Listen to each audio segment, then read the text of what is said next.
नमस्कार। क्या हाल चाल? सब ठीक ठाक। अपने और अपने को ख्याल रखो। जब टाइम मिले तो वीडियो जरूर देखो। देसी देख बिगर ब्रेक और बगैर लाग लपेट, बिल्कुल देसी अंदाज में। सौराष्ट्र टाइम्स में आपको स्वागत है। लोकसभा चुनाव अपने दम पे अकेले लड़ने के बाद अब विधानसभा चुनाव के लिए बसपा ने गठबंधन की शुरुआत कर दी है। ये शुरुआत हरियाणा में इंडियन नेशनल लोक दल यानी कि इनेलो के साथ गठबंधन करके करी है। गठबंधन के बाद मायावती ने बयान जारी कर कि हरियाणा में लोग या तीसरे मोर्चे के तौर पर स्वीकार कर रहे हैं। या के बाद अब ये चर्चा तेज है गई है कि क्या बसपा आगे अन्य राज्यों में भी गठबंधन करेगी। क्या इंडिया और एनडीए ते अलग हटके देश भर में तीसरा मोर्चा बनावेगी। क्या होगा आगे का प्रोग्राम, तीसरे मोर्चे के मायने और देश की राजनीति में यह क्या असर होगा। बसपा ने 2007 में यूपी में पूर्ण बहुमत की सरकार बनाई। वागे बातें वाको प्रदर्शन यूपी और पूरे देश में लगातार गिर तो ही रहो है। यूपी में पिछले विधानसभा चुनाव में वाको एक सीट मिली और महज 12.80% वोट मिले। वहीं हाल ही में हुए लोकसभा चुनाव में वाको एक भी सीट नहीं मिली और वोट प्रतिशत 9.39 पर सिमट गया। यह दौरान बसपा ने कई प्रयोग करे लेकिन वागू कोई सफलता हासिल नहीं हुई। लोकसभा चुनाव में अकेले मैदान में उतरने को प्रयोग पूरी तरह असफल रहा। गठबंधन करके 2019 में वागे 10 सांसद जीते लेकिन 2024 में एक भी सीट नहीं जीत सकी। यहाँ तक कि वो ज़्यादातर सीटों पर तीसरे और चौथे नंबर पर ही रही। अब ऐसे में वागू फिर साथी की तलाश है और यही वजह है कि शुरुआत वो विभिन्न राज्यों के विधानसभा चुनाव तय कर रही हैं। हरियाणा में बसपा इनेलो ते गठबंधन को ऐलान कर चुकी है।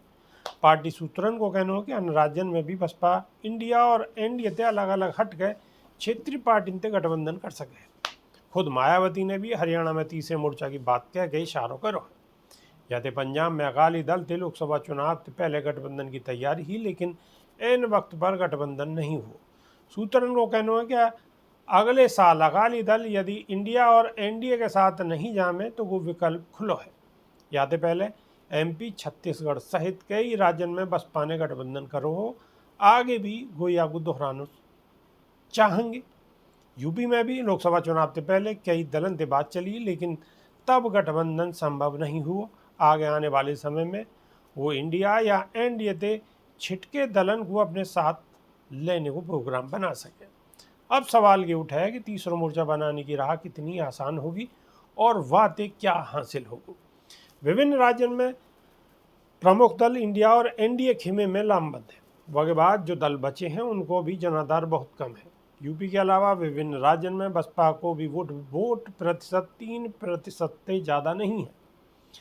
बहुत कछु या पर निर्भर करेगा कि यूपी में कौन बसपा के साथ आवे है क्योंकि अब भी बसपा को सबसे ज़्यादा जनाधार यहीं पे है।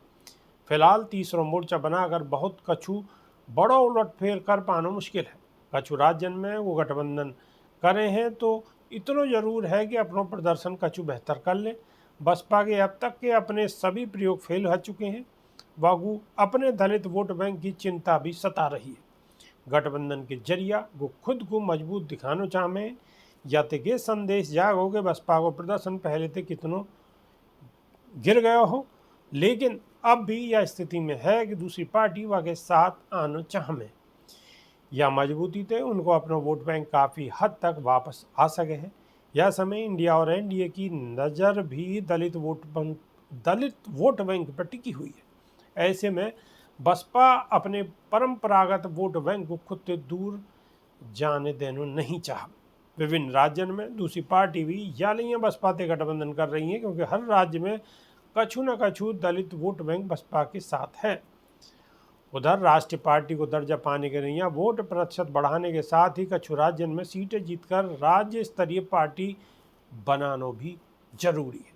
लेकिन जहाँ हिसाब से बसपा सुप्रीमो मायावती ने हरियाणा से शुरुआत करी है तो आने वाले समय में और कई प्रदेशन में बसपा को गठबंधन कई दलन के साथ संभव है।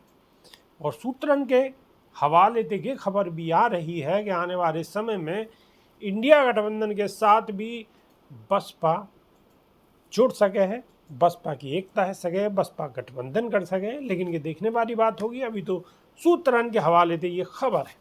अभी के नहीं है। सिर्फ इतना ही, और नई वीडियो में फिर आपके सामने रूबरू होंगे। जब तक के नहीं है, देसी देख, बिगर ब्रेक और बगैर लाग लपेट, बिल्कुल देसी अंदाज। बहुत बहुत धन्यवाद, नमस्कार।